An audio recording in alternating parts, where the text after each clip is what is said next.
Hello, everybody, and thank you for joining me today. It's Allan Laboucan with the Rocks and Stocks News Show. We've got another of our In the News segments for you, and I'm going to get right into the first company here that I want to talk about, which is Arizona Silver. They had news out earlier today.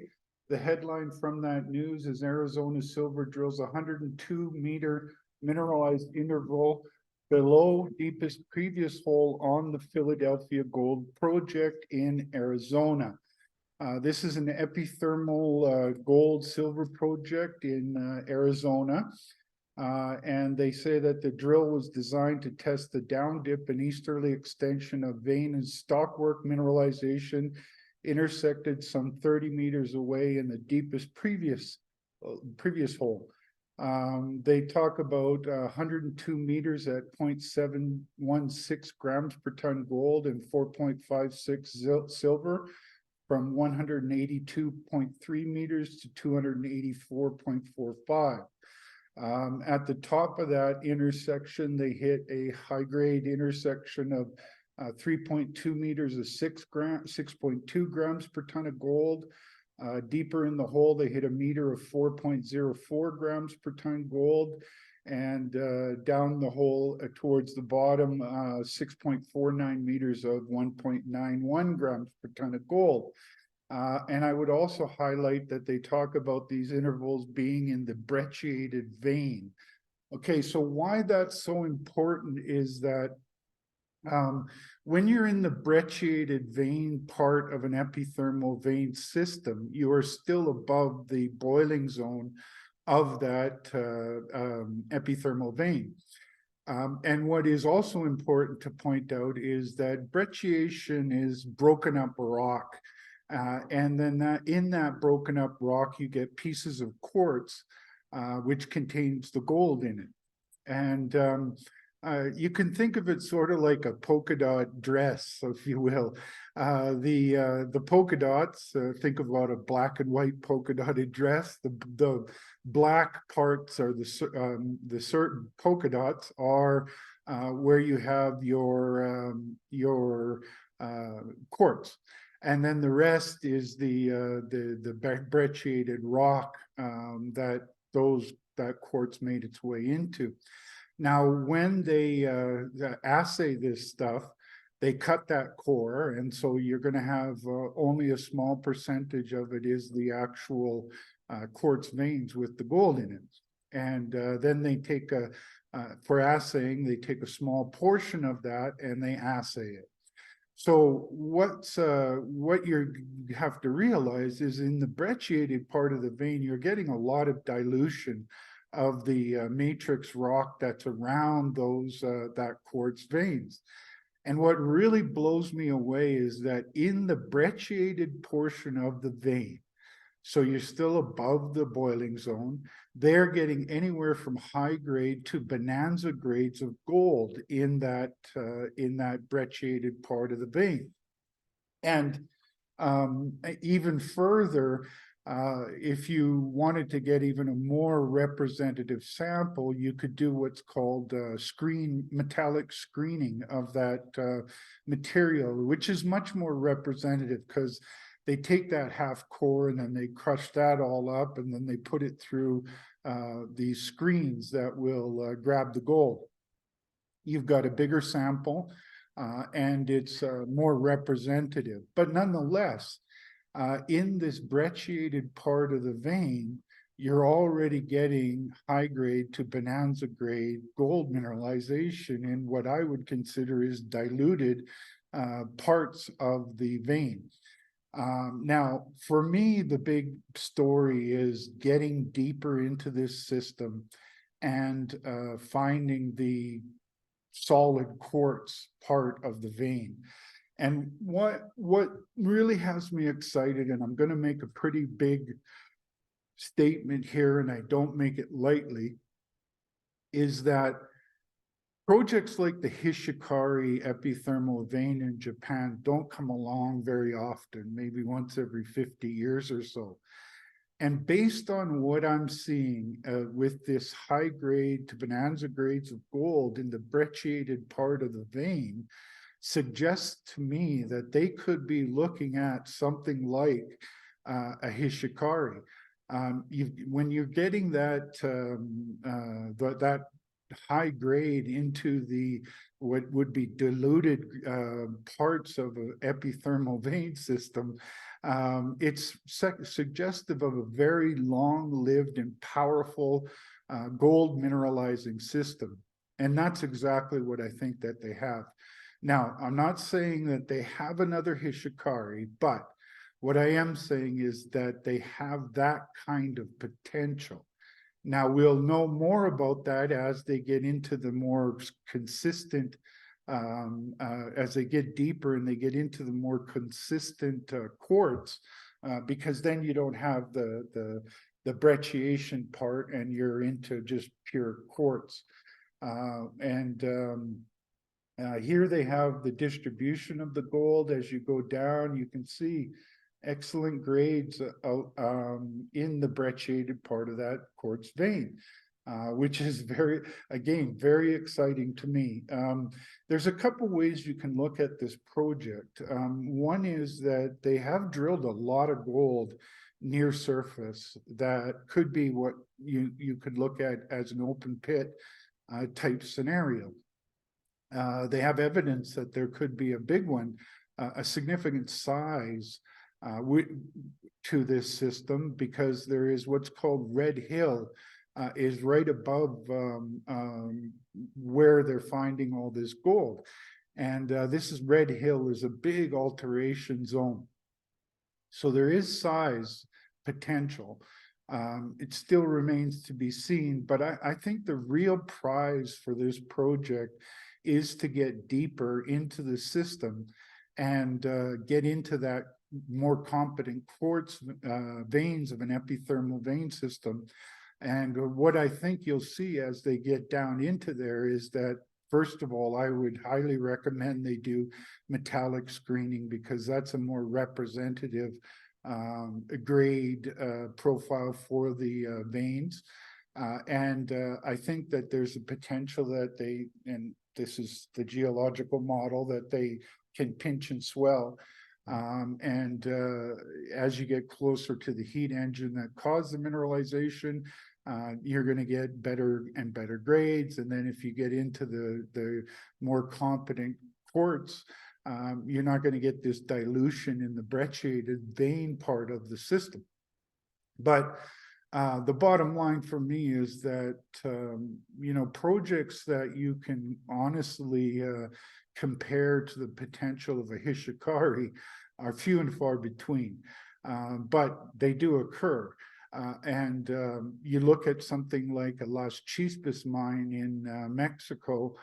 It's an epithermal vein that they're now in their first quarter of commercial production. They're producing silver at an average cost of all-in sustaining costs of $11.45 an ounce of silver, and they're selling that for over 20. So it's making a lot of money. They're paying down debt, and they're building up their cash position. That's the nature of what happens when you find an epithermal vein system that can be a mine. Another example is Mag Silver in near Fresnillo, Mexico. They found an epithermal vein system there, and they've got a cash machine as well that's now going into full commercial production. So when you find the right kind of epithermal vein, they can be cash machines of mines, and I think that that's what these guys have the potential of finding. I'm seeing grades that you really shouldn't be seeing that far above the boiling zone. When they get into that boiling zone, or some call it the bonanza grade zone of an epithermal vein system, they can be spectacular. And I think that they've got that kind of potential at their Philadelphia epithermal gold silver project. And I also think that they have the potential to find more blind veins. They've already found one, and I think that they could find more, because these vein systems tend to occur in clusters. So where you find one, you often find many. And so they've got a lot of potential at this project. I think that it's not well recognized, the realistic potential of this epithermal vein system. And I'm looking forward to them getting deeper, which they're doing right now as we speak. With a deeper drill hole. And I think when they get down there deeper, they're going to hit the more competent quartz where the vein is closer to the boiling zone. It's an exciting project for me, and I'm glad to have Arizona Silver on as a sponsor of my shows and reports, and so I can put out a lot of content about them. I've done interviews with their management. You can find that at my YouTube channel at Rocks and Stocks News, or also on my Substack at rocksandstocks.substack.com. Okay, another sponsor of the reports is Golden Lake Exploration, and they had news out today that Golden Lake, i-80 Gold, and North Peak commenced collaborative drone magnetic survey on their respective properties in the South Eureka Gold Belt.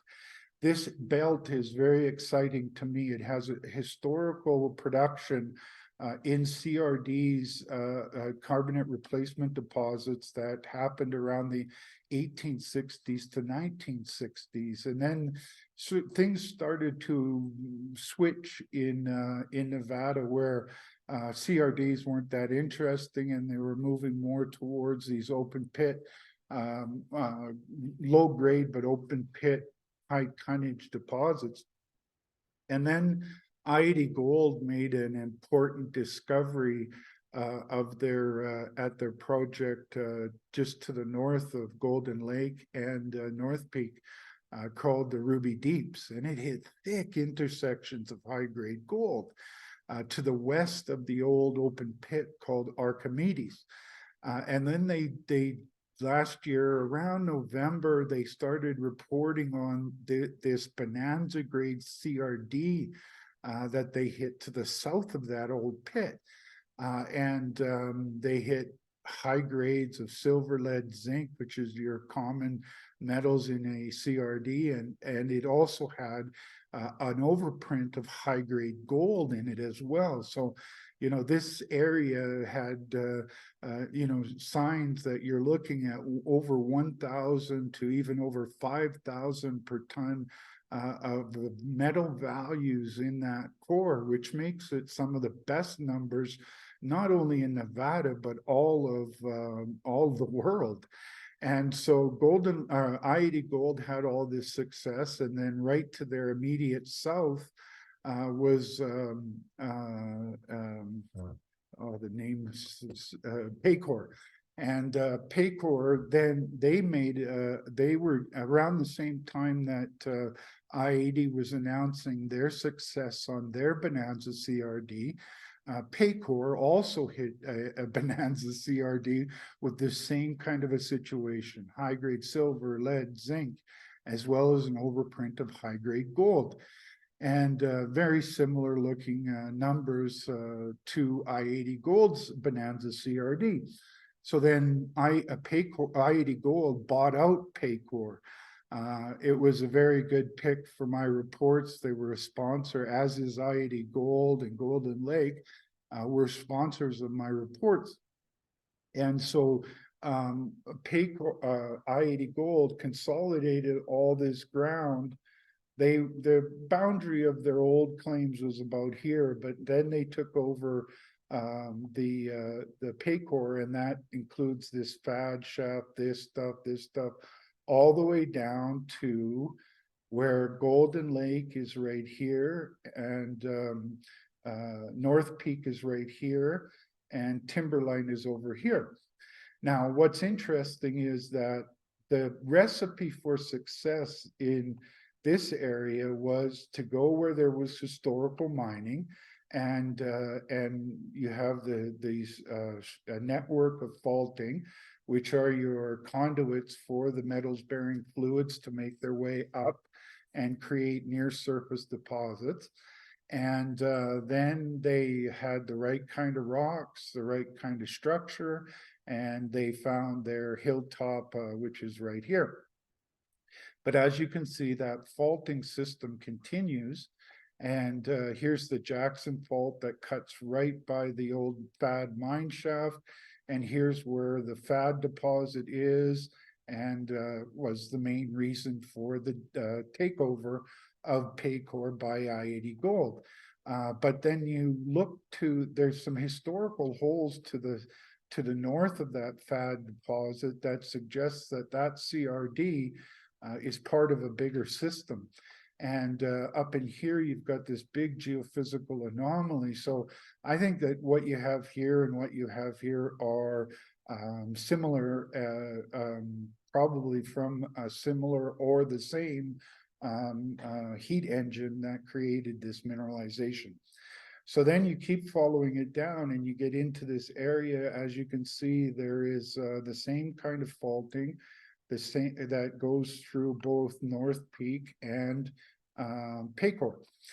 As you can see, these are all historical mines. So there was a lot of historical mining, and also over here, there's a big network on North Peak of historical mining. So they have all of the same characteristics, geological characteristics, as what led to the I-80 Gold success, the Paycore success that got I-80 to buy out Paycore, and then to the immediate south, you've got Golden Lake and North Peak. And so they're doing this high resolution drone magnetic survey that will cover all of I-80 and Paycore and Golden Lake. This, I think, is one of the most important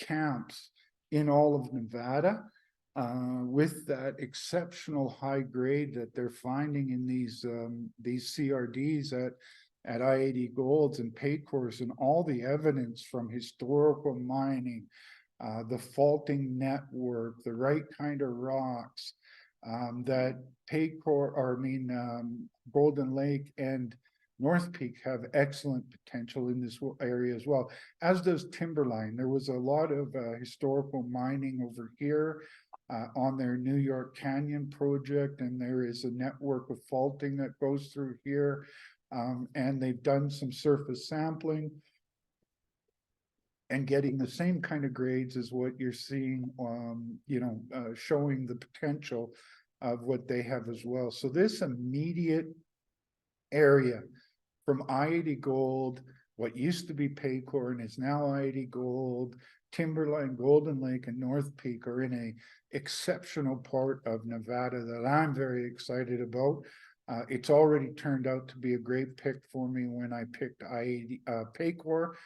They were a sponsor, and as is I-80 Gold. And yeah, we've had one takeout from the camp. I think you've got a future mine in this area, maybe a couple of world-class mines in the Ruby Deeps, high-grade underground bulk tonnage type target at Ruby Deeps. And then you've got this network of CRDs and also down here, and lots of evidence that there should be more down in here. So I'm really excited about what Golden Lake talked about with this joint Golden Lake, I-80 Gold, and North Peak collaborative magnetic survey to cover this whole region. So there you go. That's the Golden Lake news. Now we're going to move on to VR Resources. VR Resources has a very exciting project that they're drilling for kimberlite pipes that are potential diamond discoveries. Now, the diamond exploration sector, I used to follow it in my Allan report on Canadian diamond exploration. Back then, there were hundreds of companies that were involved in diamond exploration in Canada. But then it kind of waned. There wasn't a lot of new success. And now there's only a handful of diamond explorers in Canada. And VR Resources has a very exciting play because they staked a bunch of geophysical anomalies that are very large. And the first one that they drilled is Northway. As they note here, it's a 900 to 1200 meters across. So this is a monster of an anomaly. And then they drilled into it with the first hole clipped the edge of the anomaly and mainly had only fine grained kimberlite. Then their second hole was put in at a different angle into the kimberlite pipe, and they hit more fine grain, but then they got into more coarse grain kimberlite as well. I don't know how much coarse kimberlite they have, and it's at the top of the pipe. So, you know, in diamond exploration, it's very important to get representative size samples of the kimberlite, because you have to remember that in a high grade, let's say you've got a 1 carat per ton system, that carat in a ton is only 0.2 of a gram for a 1 carat deposit. So think of having a ton of rock, and in it is 0.2 of a gram. The chances are of hitting that with is challenging, and so the bigger the sample you can take, the more representative it is of the diamond grade. So I don't know how much of that they didn't announce how much of that coarse kimberlite they got into. So now they announced that they're doing a third hole, and this third hole is designed to get into that kimberlite more significantly. Now, when kimberlites are created, they often have several phases to that kimberlite. And you need to understand the mineral chemistry of those, because in a kimberlite, the diamond indicator minerals are much more abundant. So you're more likely to hit those indicator minerals. Now, what's important about those indicator minerals is you can look at the chemical composition of those indicator minerals. And there are a certain group of unique indicator minerals that are known to grow in the part of the upper mantle where diamond, you have a fertile portion of the diamond stability field. And and the way they know that is sometimes the indicator minerals will be inside of a diamond or on the outside of a diamond. Then they can test the chemical composition of those indicator minerals, which then gives you an idea of where you are in the diamond stability field. And so a kimberlite will come up. It's a volcanic event. It'll break through, they break through the Earth's crust at a very rapid pace and very violent. So the first phase will create a path of least resistance. Then you have subsequent additional phases. And these kind of big kimberlite pipes will have multiple phases in them. And so getting a good cross section of the pipe gives you an idea of the different phases.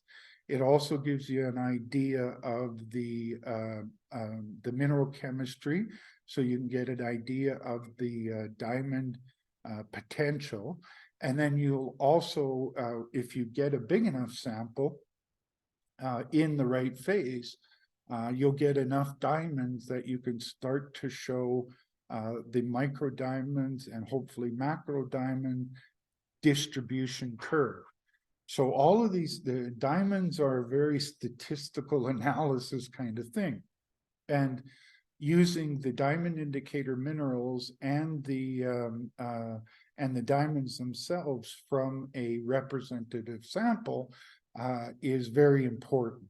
And so the third hole is planned to get right a big portion into that kimberlite pipe and sort of get a cross section so you can analyze whether you've got different phases. I'm very excited to see that coarse kimberlite at the top of the system, because A coarse kimberlite gives you an idea of the carrying capacity of that kimberlite to carry diamonds and indicator minerals. Now, indicator minerals aren't sexy to a lot of people, but they are very important to understanding the diamond potential of a kimberlite pipe. You know, there's a famous story of Lucara, and I know the geologist that sort of figured out that story. His name is John Armstrong, and John understands these diamond distribution curves very well, and he also understands mineral chemical compositions and trends very well. So he did his homework, and they sent him over there to Botswana. And he was looking at his diamond distribution curves and the mineral chemistry, and he thought that there should be big diamonds in that pipe. What happened was he was searching around in the tailings or the waste from the production, and he found a big diamond. So this proved his theory to himself, and then they looked at the way that they were processing the kimberlite and figured out that they were probably breaking the big stones. So they changed some of the methods to how they sampled that or processed that kimberlite, and all of a sudden the big diamonds were surviving, and it was. And it's a very incredible production. Some of I think the second largest diamond ever found comes from that deposit. So, you know, De Beers had been in there and failed, and Lucara was having troubles, but then John broke the code, if you will, and the rest is history for that mine. So, you know, this tells you how important diamond indicator mineral chemistry is, as well as the diamonds themselves. Again, diamonds are very small. 0.2 of a gram is a carat. And so your diamond indicator minerals at the early stages are going to give you a better idea of the diamond potential than the diamonds themselves. So what I'm very excited about is that they're going to get a nice thick intersection into that kimberlite pipe. I hope they use some nice thick core and keep that thick core going all the way through, because you really want to acquire as much kimberlite as you can, the biggest sample possible. And this helps you get a more representative idea of the diamond potential. Now, what makes this exciting is I've not seen the chemical compositions of the indicator minerals yet. I'm looking forward to that. But this is in an area not too far from the Victor kimberlite. And what made Victor quite unique is that it had no G10 garnets. It had very good G9 garnets and eclogitic garnets. And it had a low grade, only about 1/4 of a carat per ton, but the diamonds were spectacular, clear, and the run of mine, almost all the diamonds were clear and beautiful looking stones, so they carried a very high value. And I think that there's a similar kind of story developing here at this Northway kimberlite, because they have shown core pictures, and you can see eclogitic garnets in there that look like they could have very good chemical composition. Those that are known to be as inclusions or attached to diamonds.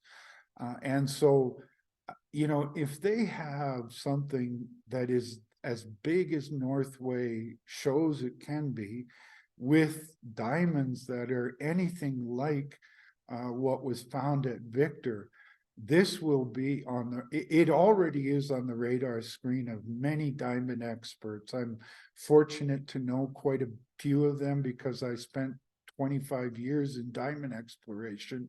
And in fact, they have one of the smartest guys I know when it comes to diamonds involved with the company, which is Kevin Keevy.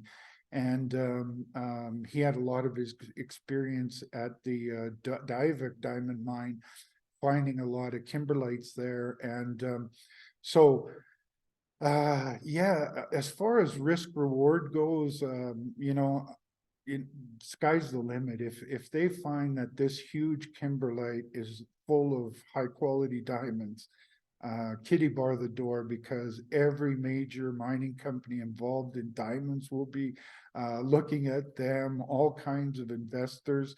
They've already started quite a storm in the back offices of the diamond experts that I talk to, because I've talked to a bunch of my friends that are some of those diamond experts about this project. It's a very exciting diamond project. I love diamond exploration, and I think that they've got something very exciting here. So stay tuned for more news from their current hole that they are drilling right now. All right, Orogen Royalties is the only royalty company I follow. They acquired the Frenzy Gold Silver project in Nevada. It's an epithermal vein system. It's had some, look at some of these grades: 9.3 grams of gold, 1,200 grams of silver, 44 grams of gold, 534 grams of silver. What makes Orogen Royalties very unique is they're a prospect generator. They're a combination of a prospect generator and a royalty company. So what they do is they go out there and they find the projects and then find partners for those projects and keep a royalty. They've successfully done this with First Majestic in Mexico on First Majestic's Ermitaño mine. Ermitaño is one of the best performing mines that First Majestic has. And Orogen's the one who generated that project, and they retain a 2% royalty on that project. And so it's free cash flowing, sending them a bunch of money every month. And now they've got new projects, and they do this on a regular basis. Another place that they're having a lot of success is their silicon project in Nevada that is optioned to Anglo, and Orogen owns a 1% royalty on that. The Anglo has announced their maiden resource was over 3 million ounces of gold. It's an oxide gold system. It looks very exciting. Looks like it could be a 10 million ton or 10 million ounce plus type situation.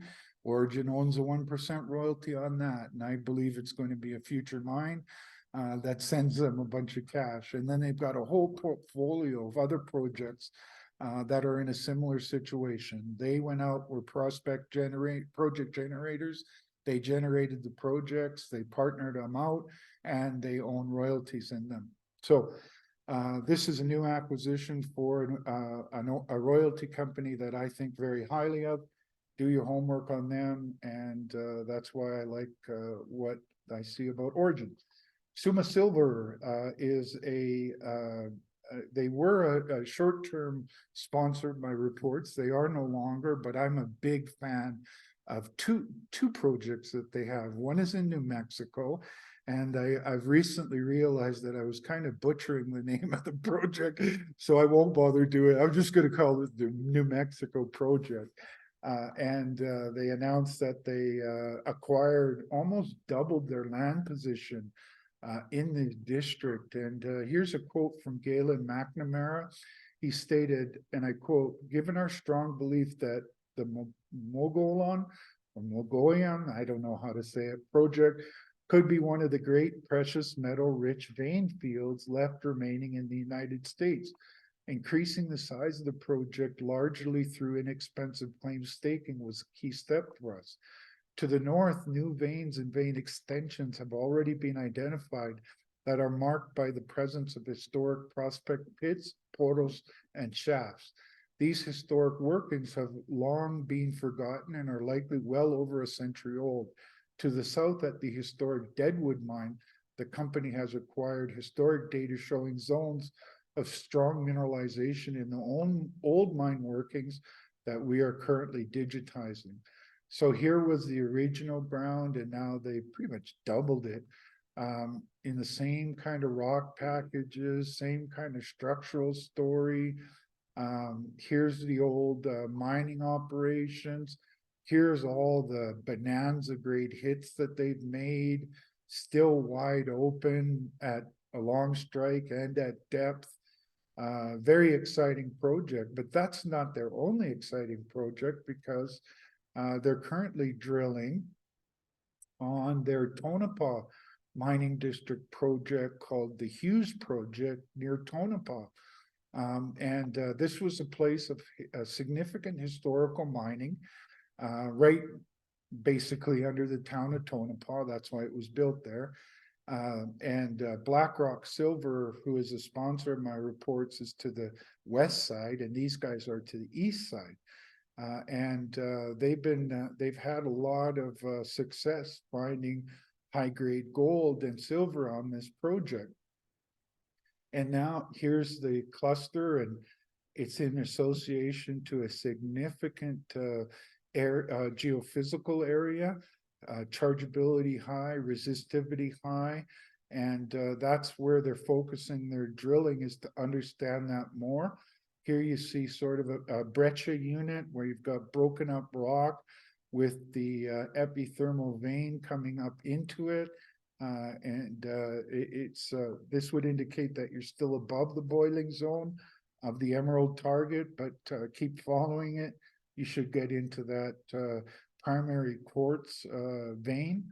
And so they've got two great projects. They're going to be generating a lot of news. I like both of their projects a lot, because I'm a junkie for that high grade gold and silver, and that's what they found at both of their projects, from high grade to bonanza grades at both projects. So right now they're drilling in Nevada, then they're going to get back to drilling in New Mexico, then they're going to have news out from the drilling in Nevada, then they're going to have news out from the drilling in New Mexico. So yeah, great junior exploration company. They do a lot of really good work.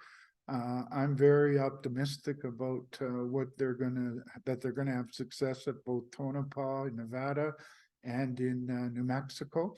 So stay tuned for more news from that company as well.